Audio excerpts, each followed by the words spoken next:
የጥላቻው ሹክሹክታ ከበርሊን እስከ አዲስ አበባ ያልተነገረው አስፈሪ ትስስር።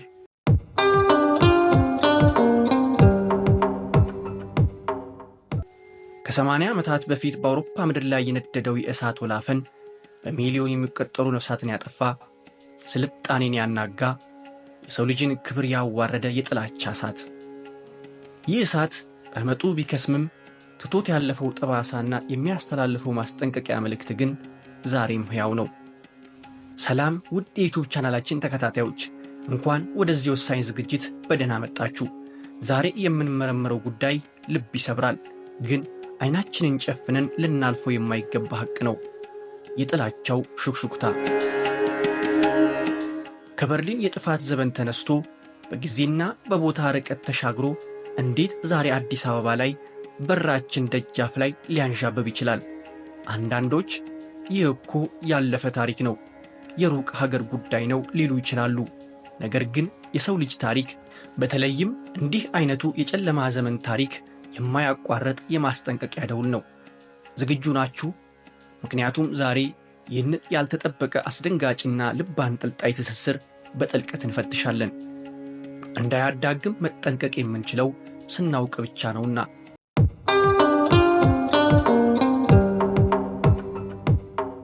የጥላቻው መፈልፈያ የዌይማር ጀርመን ሰባሪ። ታሪካችን የሚጀምረው ከ100 ዓመት በፊት ገደማ ነው። አንደኛው የዓለም ጦርነት አብቅቶ ጀርመን በሽንፈት ተላትማለች። የቬርሳይስ ስምምነት የሀገሪቱን ክንድ ብቻ ሳይሆን ኩራቷንም ሰብሮታል። ከፍተኛ የጦር ካሳ፣ የኢኮኖሚ ውድቀት፣ ገንዘብ ዋጋ አጥቶ እንደ ወረቀት የተቆለለበት ሃይፐር ኢንፍሌሽን፣ ሥራ አጥነት ሰማይ የነካበት ዘመን። የዌይማር ሪፐብሊክ የተባለው አዲሱ የጀርመን ዲሞክራሲያዊ መንግሥት በዚህ ሁሉ ጫና ተንገዳግዶ ነበር።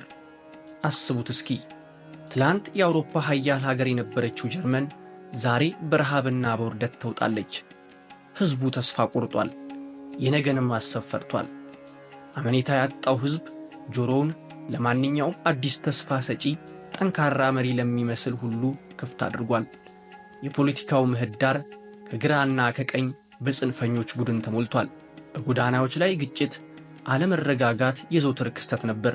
ይህ የተዳከመ የተሰበረና የተቆጣ ሕዝብ ለማንኛውም የጥላቻና የክፍፍል ርዕዮተ ዓለም ለምለም መሬት ነበር።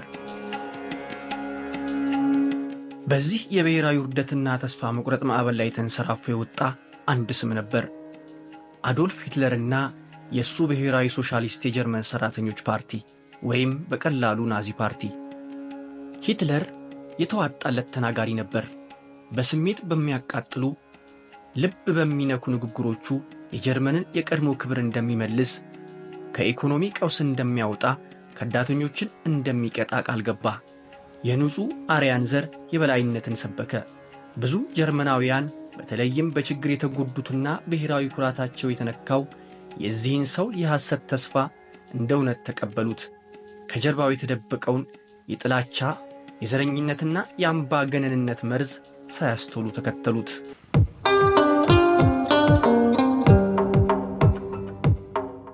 የዲሞክራሲ ሞትና የፕሮፓጋንዳው ሰይጣናዊ ኃይል። ለአውሮፓውያን አቆጣጠር ጃንዋሪ 1933 ሂትለር የጀርመን ቻንስለር ሆኖ ተሾመ። ብዙዎች ይህን እንደ ተራ ፖለቲካ ሽግሽግ ቆጥረውት ነበር። ነገር ግን የጀርመን የዲሞክራሲ ሞት ሽረት ትግል ፍጻሜ መጀመሪያ ነበር። ወዲያው የራይክስታግ ሕንፃ በእሳት ወደመ። ናዚዎች ኮሙኒስቶችን ከሰው ይህንን እንደ ምክንያት በመጠቀም መሠረታዊ የዜጎች መብቶችን ገፈፉ። የመናገር፣ የመሰብሰብ፣ የፕሬስ ነፃነትን ሁሉም ታፈኑ። ሥልጣኑን እንዳጠናከረ የሠራው ሥራ የዲሞክራሲ ተቋማትን ማፍረስ ነበር። ፓርላማ አቅም አጣ። ተቃዋሚ ፓርቲዎች ታገዱ። መሪዎቻቸው ታሰሩ፣ ተሰደዱ፣ ተገደሉ። ይህን የአንድ ሰው አምባገነናዊ ሥርዓት ለማስረጽ ደግሞ ናዚዎች ከምንም በላይ የተማመኑት በአንድ መሳሪያ ነበር፣ ፕሮፓጋንዳ። የፕሮፓጋንዳው ሚኒስትሩ ጆሴፍ ጉብልስ ውሸትን ደጋግመ ከተናገርክ ሕዝቡ እንደ እውነት ይቀበልሃል የሚል መርህ ነበረው። ሚዲያው በሙሉ በቁጥጥር ስር ዋለ። ሬዲዮ፣ ጋዜጦች፣ ፊልሞችና ትምህርት ቤቶች የጥላቻ ማዕከል ሆኑ። ሕፃናት፣ የአርያን ዘር የበላይነትንና አይሁዳውያንን የመጥላት ትምህርት ተሰጣቸው። ታሪክ ተዛብቶ ተጻፈ። መጻሕፍት ተቃጠሉ። አእምሮን የሚከፍቱ ነፃ አስተሳሰብን የሚያበረታቱ መጻሕፍት በሙሉ የእሳት ሲሳይ ሆኑ። የፕሮፓጋንዳው ማሽን ሕዝቡን ከእውነታው አቆራርጦ ለናዚ ርዕዮተ ዓለም አይነ ስውር ተጓዥ አደረገው። ጠላት ተብለው የተፈረጁትን እንዲጠሉ፣ እንዲንቁና እንዲያገሉ አእምሯቸውን አጥበው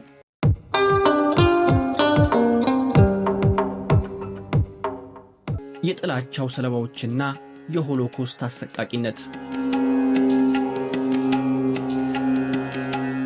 የናዚ ፕሮፓጋንዳ ዋናኛ ኢላማ አይሁዳውያን ነበሩ።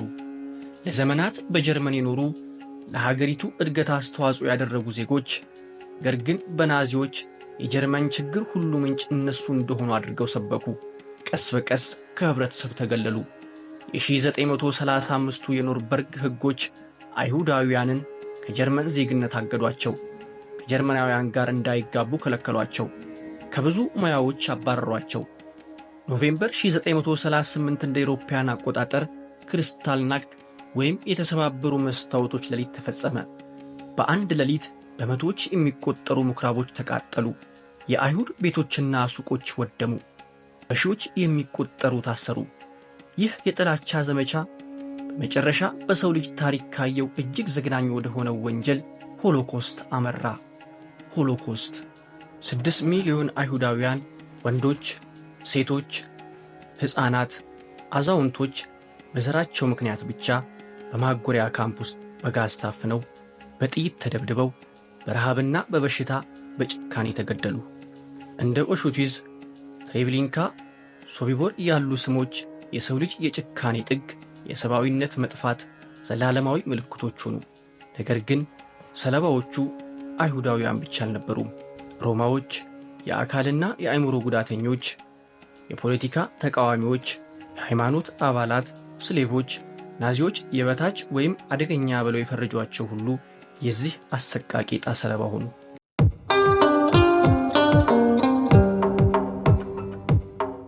የጦርነት እብደትና የጥላቻው ሥርዓት ፍጻሜ። የናዚዎች የጥላቻና የዘር የበላይነት ርዕዮተ ዓለም በጀርመን ብቻ ተወስኖ አልቀረም።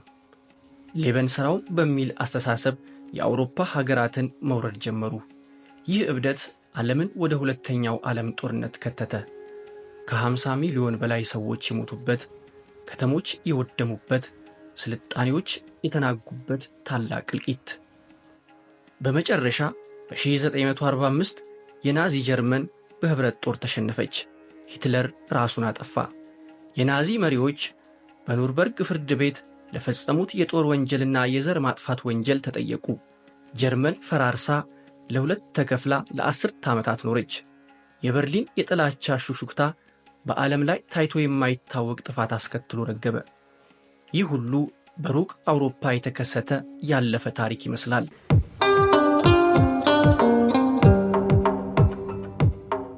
ያልተጠበቀው ትስስር ከበርሊን እስከ አዲስ አበባ ያለው አስፈሪው ነጸብራቅ።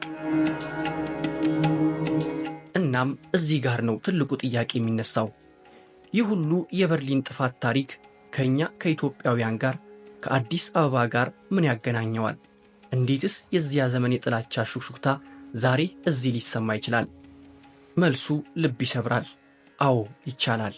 የጥላቻና የጭቆና አስተሳሰቦች ድንበርና ጊዜ አይገድባቸውም። የናዚም መርሆች የዘር የበላይነት፣ ሌሎችን ማግለል፣ ጠላት መፍጠር፣ ዲሞክራሲን ማጥፋት፣ ፕሮፓጋንዳን፣ የሐሰት መረጃ እንደ መሳሪያ መጠቀም፣ እነዚህ በየትኛውም የዓለም ክፍል በማንኛውም ዘመን ሊያቆጠቁጡ የሚችሉ አደገኛ አረሞች ናቸው። ዛሬ በሀገራችን ኢትዮጵያ በአዲስ አበባ ጎዳናዎች፣ በማኅበራዊ ሚዲያ በየመድረኩ የምንሰማቸው አንዳንድ ነገሮች፣ የምናያቸው አንዳንድ ድርጊቶች የዚያን የጀርመን የጨለማ ዘመን አስፈሪ ትዝታ ቀጥታ ባይሆንም በተዘዋዋሪ ይቀሰቅሳሉ። የእኛና የእነሱ አደገኛ ክፍፍል ልክ እንደ ጀርመን አርያና አይሁዳዊ ክፍፍል ዛሬ በሀገራችን በብሔር፣ በሃይማኖት ወይም በፖለቲካ አመለካከት ላይ የተመሠረተ ጥልቅ የእኛ ንጹሕ የእነሱ ጥፋተኞች ትርክት ሲስፋፋ እናያለን። ይህ ለጥላቻና ለግጭት በር ይከፍታል። የጥላቻ ንግግሮችና ፕሮፓጋንዳ በናዚ ዘመን ሬዲዮና ጋዜጣ የጥላቻ መሳሪያ እንደነበሩት ዛሬ በማህበራዊ ሚዲያ የሐሰት መረጃዎችን፣ የስም ማጥፋት ዘመቻዎችንና የጥላቻ ንግግሮችን በማሰራጨት የህብረተሰብን ሰላምና አንድነትን ሲፈታተኑ እናያለን። ሰዎችን በቡድን በመፈረጅ ጥላቻን የሚያራግቡ ጽሑፎችና ንግግሮች እንደ ተራ ነገር እየተወሰዱ ነው። የዛሬው ፕሮፓጋንዳ መሳሪያዎች በኪሳችን ናቸው።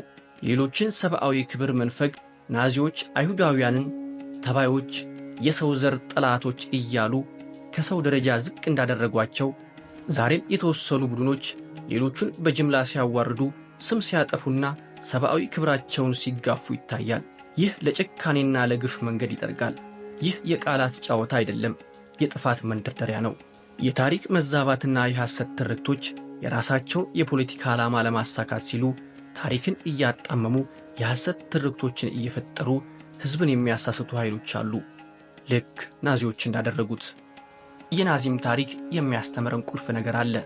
የጥላቻና የጭቆና አስተሳሰቦች በትንሽ ሲጀምሩ በሹክሹክታ ደረጃ ሲሆኑ ካልተገቱ፣ በግዴለሽነት ከታለፉ ወደማይታሰብ ጥፋት፣ ወደ ዘግናኝ እልቂት ሊያመሩ እንደሚችሉ ነው። ዛሬ በኢትዮጵያ የምናያቸው እነዚህ አደገኛ ምልክቶች ችላ ከተባሉ ከቁጥጥር ውጪ ሆነው ሁላችንንም ሊበሉን ይችላሉ።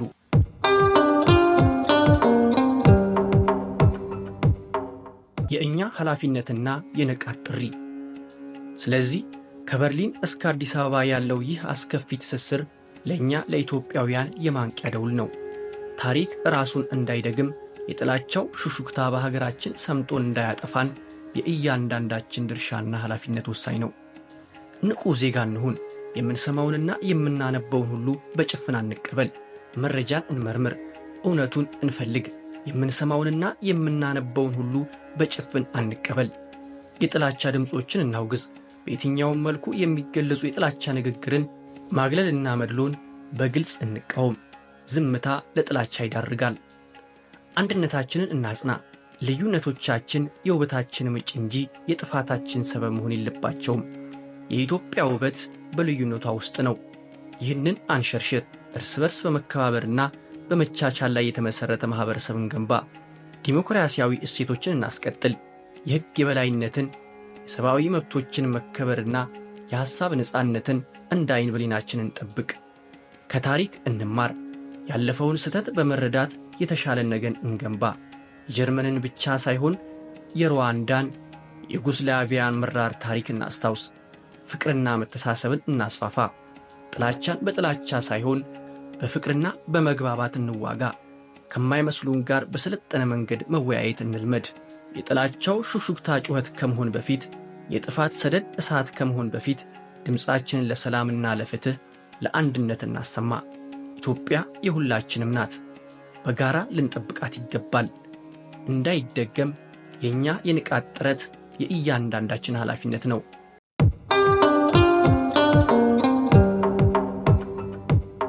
ውድ ተመልካቾቻችን ለዛሬ ያዘጋጀንላችሁ ጥልቅና ወሳኝ ዝግጅት ይህን ይመስል ነበር። በዚህ አንገብጋቢ ጉዳይ ላይ ያላችሁን ሐሳብና አስተያየት ከታች ባለው የኮሜንት መስጫ ላይ እንድታካፍሉን በአክብሮት እንጋብዛለን። ይህንን ቪዲዮ ለወዳጅ ዘመዶ ሼር በማድረግ የንቃተ ህሊናው አካል ያድርጓቸው። ቻናላችንን ሰብስክራይብ ማድረጋችሁን አይርሱ። በሌላ አስተማሪ ዝግጅት እስከምንገናኝ ሁላችሁም በሰላምና በፍቅር ቆዩልን።